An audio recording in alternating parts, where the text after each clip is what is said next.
is no stranger to grouping together their characters for a spin-off game. They did it with Mario Kart, they did it with Mario Party, they did it with the Mario Sports games. Super Smash Bros. Is the next in line for Nintendo crossovers, only this time, characters from all over Nintendo's games are invited. From Mario to Link, Fox to Samus. They all get together to bring us a unique party fighting game that keeps on bringing the fun.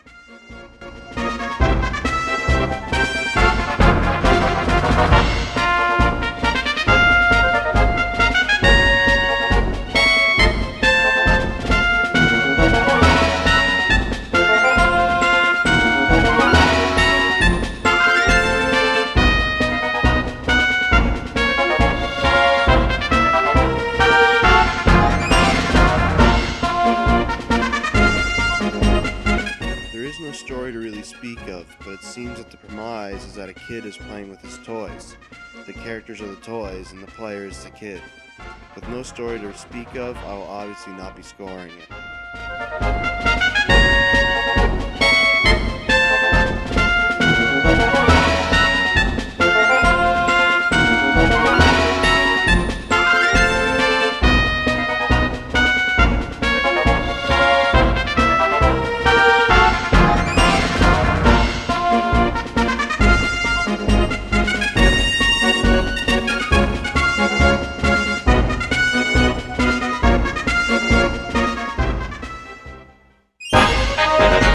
Smash Bros. Is all about the gameplay and it's strong in that aspect. You play on a 2D plane and fight the other characters on the stage. Each character fights in a different manner and each has their own special moves.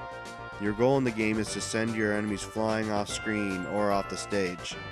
As you attack your enemies, their damage gauge builds up and the higher their damage, which is shown as a percentage, the farther they go flying. Every now and then, items will drop from the sky for you to use. Each item is taken from a Nintendo game, and each serves a purpose in combat. The items add a sense of unpredictability to the matches, and adapting to what is going on is fulfilling.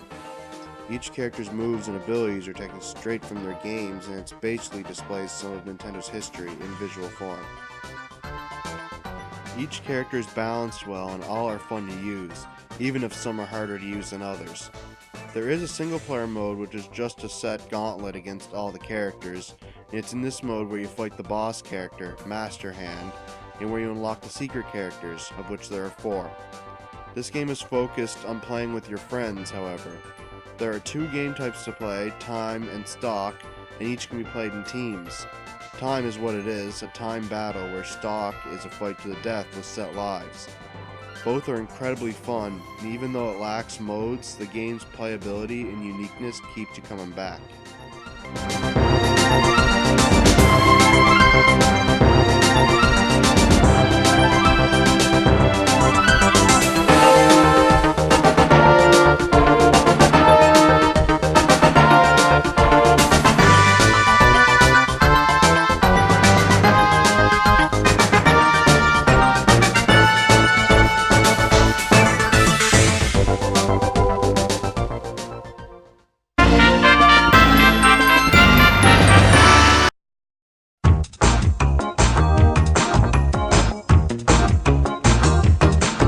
The audio is great, seeing that it's all music from the games that the characters come from.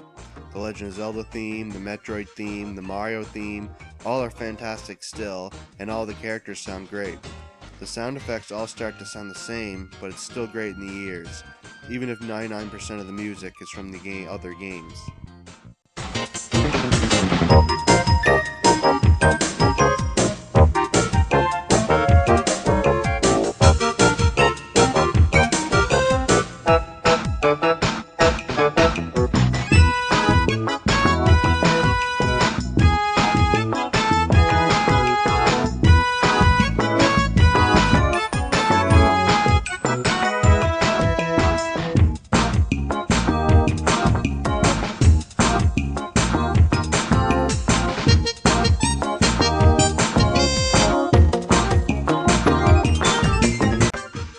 Are rather lacking. This game released late into the Nintendo 64 life cycle, and the character models look kinda bad. Ocarina of Time looks better than this game, despite how much that game had to render and how little this game has to render. Most of the items and effects are just 2D sprites, which is fine for the Nintendo 64, but there's no reason Mario should look worse than how he looks in Super Mario 64. The one good thing is that the frame rate is pretty solid, which is rare for a Nintendo 64 game.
Overall, if you can gather up some friends, get ready for a great time.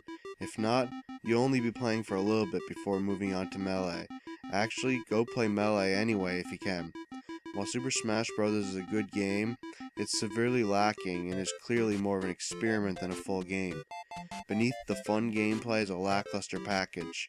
Of course, the gameplay carries the torch here. I punch this game in the face with a 7.5 out of 10.